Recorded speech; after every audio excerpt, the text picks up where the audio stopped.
अस्सलाम वालेकुम, मैं हूं डॉक्टर तहरीन जावेद और आप देख रहे हैं डॉक्टर तहरीन व्लॉग्स। आज के इस व्लॉग में हम बात करने जा रहे हैं कि अगर आपकी डिलीवरी, जैसा कि आप गर्मियां शुरू हो चुकी हैं तो बहुत ज़्यादा बल्कि शदीद हीट वेव का सामना है पंजाब को, तो अगर आपकी डिलीवरी मई, जून या जुलाई में होने जा रही है, थर्ड ट्राइमेस्टर में, यानी कि आप हैं हमल के आखिरी 3 महीनों में हैं, तो फिर ये वीडियो आपके लिए है। आपने इसको एंड तक ज़रूर देखना है। इसमें नॉर्मल अगर आप डिलीवरी चाहते हैं तो आपको क्या एहतियात करनी चाहिए, आपको क्या मेजर्स लेनी चाहिए, और 9वां महीना ख़ास तौर पे ये चीज़ एक पहले समझ लें कि 9वां महीना होता क्या है। बेसिकली हमारे बहुत सारे लोगों को पता ही नहीं होता इस चीज़ का।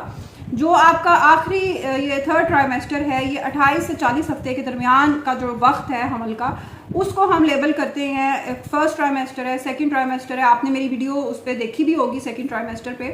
तो थर्ड ट्राइमेस्टर के अंदर अगर आप हैं और आपका अब 9वां महीना यानी कि 35 हफ्ते आपके हमल के पूरे हो चुके हैं और अब 36 हफ्ते शुरू की तरफ आप चले गए हैं, तो उसके बाद आप डिलीवरी की तरफ बिल्कुल आप जा रहे हैं, तो 9 महीने आपके पूरे हो चुके हैं। अक्सर लोगों को इस चीज़ का अंदाज़ा नहीं होता और वो समझ रहे होते हैं कि 35 या 36 हफ्ते होने का मतलब है कि अब फ़ौरन डिलीवरी हो जानी चाहिए। बिल्कुल ऐसी कोई बात नहीं है। आप 38 वीक्स तक बिल्कुल इजीली वेट कर सकते हैं अगर आपके पास कोई कॉम्प्लिकेशन, कोई पेचीदगी नहीं है। और अगर नॉर्मल डिलीवरी आप चाहते हैं तो फिर तो आपको उसका वेट करना चाहिए। बाज़-औक़ात प्लेसेंटल एरप्शन, बाज़-औक़ात पानी पड़ जाता है, बाज़-औक़ात दर्दें शुरू हो जाती हैं मरीज़ में, तो कई तरह की चीज़ें नॉर्मल डिलीवरी के हवाले से हो सकती हैं। तो वो आपने परेशान नहीं होना कि जी 34-35 हफ्ते हो गए हैं तो फ़ौरन हमारा अब ऑपरेट हो जाना चाहिए, फ़ौरन डिलीवरी हो जानी चाहिए। नहीं, ऐसी कोई बात नहीं है। आप उसमें वेट कर सकते हैं। फिर अब आपके जब ख़ास तौर पे 7वां महीना आपका अब शुरू हो गया है, और यानी हम थर्ड ट्राइमेस्टर की बात कर रहे हैं, 7वां, 8वां और 9वां महीना, तो अब आपका बेबी बम्प बहुत वो बढ़ना शुरू हो जाता है। बच्चे का वज़न उसमें तेज़ी से इजाफा होता है और आप मैदे पे बोझ, ख़ास तौर पर भूख जिस तरह नहीं महसूस होती, इस तरह के मसले होना शुरू हो जाते हैं पेशेंट्स में। और एक और बड़ा आम और तकलीफ दे मसला इसमें ये होता है कि बवासीर, जो पाइल्स का मसला है, वो ख़वातीन में हो जाता है। उसमें क्या हो रहा है कि आपका यूट्रस का जो वज़न है वो अब तेज़ी से, बच्चादानी का यानी कि वज़न आपका तेज़ी से बढ़ रहा है, जिसके अंदर बच्चा है। अब पेल्विक कैविटी से नीचे वाले हिस्से से एब्डोमिनल कैविटी के अंदर उसने काफ़ी स्पेस ऑक्यूपाई कर ली है। उसमें जो वेन्स हैं, जिन्होंने एक आर्टरीज हैं जिन्होंने खून को दिल से आपकी बाकी बॉडी की तरफ लेकर जाना है, बाकी जिस्म की तरफ लेकर जाना है। फिर वेन्स हैं जिन्होंने जिस्म की बाकी जगह से, सिर्फ पाँव से लेकर दिल तक उन्होंने जाना है और खून को वापस लेकर जाना है। अब ये जो वज़न बढ़ने का मसला है, जो वहाँ एक नॉर्मली वज़न मौजूद नहीं होता और मौजूद नहीं था और अब वहाँ पे प्रेशर पड़ रहा है, तो वो वेन्स अपना खून उस तरीके से वापस लेकर नहीं जा पाती। खून का बहाव काफ़ी मुतासिर होता है। तो ये चीज़ कंट्रीब्यूट करती है आखिरी 3 महीनों में होने वाली बवासीर या पाइल्स की तरफ। इसको आपने कैसे ट्रीट करना है, इसको आपने क्या करना है, ये डिलीवरी के बाद ज़्यादातर खुद ही ठीक हो जाती है। लेकिन अगर आपका आखिरी 3 महीने में भी ये मसला अगर शिद्दत इख्तियार कर गया तो आपको डिलीवरी के दौरान, डिलीवरी के बाद काफ़ी पेचीदगियाँ हो सकती हैं। करना क्या आपने, कब्ज़ नहीं होने देनी, कॉन्स्टिपेशन नहीं होनी चाहिए। आप उसके लिए फाइबर आप लें। आप जिस तरह मैंने पहले भी कई वीडियोस में बात की, तरबूज लें। आप फ्रूट्स का इंटेक बहुत ज़्यादा बढ़ाएं, पानी पिएं, अपना लाइफस्टाइल एक्टिव रखें, चलें फिरें। और आपने जब चलना भी है तो कोशिश आपने करनी है कि टांगे खोल के नहीं, थोड़ा लेग्स को आपने क्रॉस करके थोड़ा एक दूसरे के साथ करके चलना है, किसी भी किस्म की कॉम्प्लिकेशन से अपने आप को बचाने के लिए। फिर एक और गलती लोग करते हैं कि समझते हैं कि कंफर्टेबल जूते का मतलब आखिरी महीनों में पहनने का मतलब है कि आप फ्लैट फुट ले लें, आप बिल्कुल ही चप्पल इस तरह की फुट ले लें। नहीं, आप वेज ले सकते हैं। आप थोड़ी मतलब बहुत ज़्यादा पेंसिल हील भी आपने नहीं पहननी, लेकिन आप उसमें स्पोर्ट जिसमें आपको पाँव को मिले, कंफर्टेबल शूज़ आजकल बहुत अच्छे कंपनियों के मिल जाते हैं। क्योंकि अगर आपका पाँव, आपका पोस्चर ठीक होगा, आप अपनी कमर को सीधा रखेंगे, तो आपकी ये जो आखिरी महीनों में बॉडी एक्स, जिस्म में दर्द है, कभी टांग में दर्द है, कभी कमर में दर्द है, कभी जिस्म में किसी और जगह दर्द है, इससे आप बहुत ज़्यादा बच सकते हैं। ये थोड़ी थोड़ी जो एहतियात है वो करके, रात को सोते हुए अपनी टांगों के नीचे तकिया रख लें ताकि खून का बहाव बेहतर हो। फिर भी अगर आपको लेग क्रैम्प्स और इस तरह के मसले हो रहे हैं तो आप पैनाडोल 2 ले सकते हैं। पैनाडोल सेफ है, एक ख़ास क्वांटिटी में आप उसको इजीली ले सकते हैं, बजाय इसके कि बहुत ज़्यादा हैवी मेडिसिन आप लें और उससे फिर आपके मैदे के, चूँकि मैदा ऑलरेडी एक बहुत ज़्यादा मुश्किल स्टेज में है वज़न बढ़ने की वजह से बच्चे के, तो पैनाडोल आप इजीली ले सकते हैं।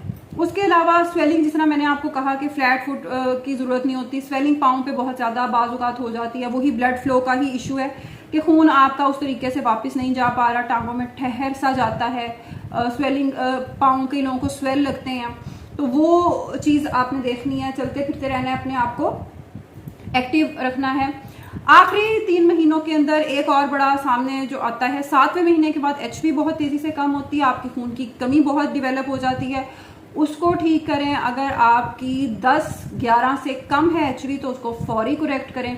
बाज़ लोगों की जिनमें थोड़ा बहुत मसला होता है मेडिसिन से करेक्ट हो जाती है, मेडिसिन से ठीक हो जाती है, और अगर ज़्यादा कम है तो इंजेक्शंस, ड्रिप, या अगर कोई बहुत आखिरी स्टेज पर पेशेंट हमारे पास आया तो फिर खून भी खुदा ना खास्ता लगाने की ज़रूरत पड़ सकती है। अगर फौरी ऑपरेशन की ज़रूरत है या ऐसी कोई स्टेज है तो उससे अवॉइड करने की लिए आप एचबी अपनी एक तो 2-3 महीने जो आखिरी हैं उसमें चेक करवाते रहें, और चेक कराने के साथ साथ उसको ठीक भी करते रहें। कल मेरे पास एक पेशेंट और उसने मुझे बताया, उसका 8 मंथ, और तो उसने बताया कि 1 महीना पहले एचबी ठीक करवाई थी चेक, और वो एचबी थी जी 8, और मैंने कहा कि फिर उसका क्या किया, तो उसने कहा कुछ भी नहीं।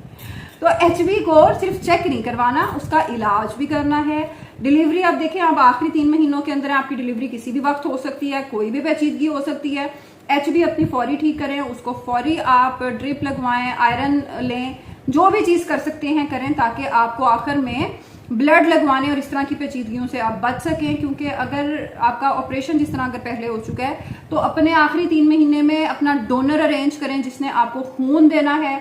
आप क्रॉस मैच तो जाहिर है वो उस टाइम ही होगा, लेकिन 2-3 लोग आपके पास ऐसे होने चाहिए। जिस तरह आपका AB ब्लड ग्रुप है तो AB ब्लड ग्रुप वाला आपके पास डोनर होना चाहिए। खासतौर पे जो नेगेटिव जिन खवातीन का ब्लड ग्रुप है उनको बहुत ज़्यादा केयरफुल होने की ज़रूरत है। नेगेटिव ब्लड ग्रुप आप जानते हैं मुश्किल से मिलता है, तो आपके पास 2-3 डोनर्स आखिरी 3 महीनों के अंदर होने चाहिए जो आपकी एक कॉल के अंदर आपके पास हॉस्पिटल में आपको ब्लड दे सकें। ये एक बहुत ही ज़रूरी चीज़ है, तो इस चीज़ का आपने ध्यान रखना है।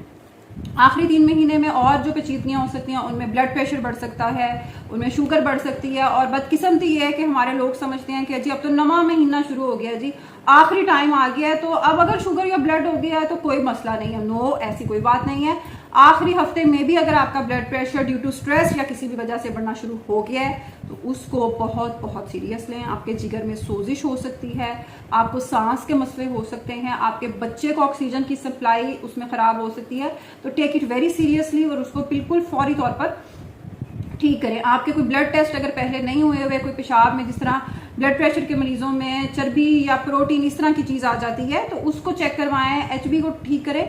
ये सारी चीज़ें आप आखिरी 3 महीनों के अंदर करें। अपना हॉस्पिटल का बेबी का बैग आप तैयार करें जिन लोगों ने आपके साथ रहना है, और जो चीज़ें हैं उसके हवाले से एक सबसे अहम चीज़ जो हम नज़रअंदाज कर देते हैं पेशेंट्स बदकिस्मती से, वो है कि आप जा रहे हैं डॉक्टर के पास, हर 10-15 दिन बाद जा रहे हैं और आप यही बात नहीं कर पा रहे कि यार मैंने डिलीवरी किस तरह करवानी है। आपने नॉर्मल डिलीवरी करवानी है या आपने सिजेरियन की तरफ जाना है। डॉक्टर से अगर आपकी पहली डिलीवरी है तो डिस्कस करें काइंडली। अगर तो आपकी कोई कॉम्प्लिकेशन नहीं है, पहले आपका ऑपरेशन नहीं हुआ, आपकी फर्स्ट डिलीवरी है, तो 80% चांसेस हैं कि नॉर्मल की तरफ ही डॉक्टर लेकर जाएगा। और अगर खुदा ना खास्ता उसमें कोई प्रॉब्लम आती है, जिस तरह बाजुकात इंडक्शन के दौरान फिर बाजुकात किसी और पानी पड़ जाता है, जिस तरीके से कोई इन्फेक्शन होना शुरू हो जाती है, या लेबर आगे प्रोग्रेस नहीं कर रही होती, या बच्चा पखाना कर देता है पेट में, या ऐसी कोई भी चीज़ हो सकती है जिसमें बच्चे की CTG भी इवन सही नहीं आ रही, ऑक्सीजन सही नहीं बच्चे को मिल रही, दर्दें बहुत ज़्यादा बढ़ गई हैं, या कॉर्ड का कोई इशू हो गया है, तो फिर आपको ऑपरेशन की तरफ जाना होगा। लेकिन ये सारी चीज़ें आपको 7वें-8वें महीने में डॉक्टर के साथ डिस्कस कर लेनी चाहिए, क्योंकि आखिर में अक्सर हमने अस्पतालों में लड़ाइयाँ इसी बात पर होती हुई देखी हैं कि जी हमें तो नॉर्मल का कहा हुआ था और हमें तो पता ही नहीं था कि ऑपरेशन किस वजह से होता है। तो ये चीज़ आप ज़रूर डिस्कस करें। इसके अलावा भी अगर आपका कोई इसके हवाले से क्वेश्चन हो तो काइंडली आपने कमेंट ज़रूर करना है, और आगे किसी भी व्लॉग में अगर कोई आप चाहते हैं कि किसी टॉपिक पे हम बनाएं तो वो भी ज़रूर लिखें। अल्लाह हाफिज़।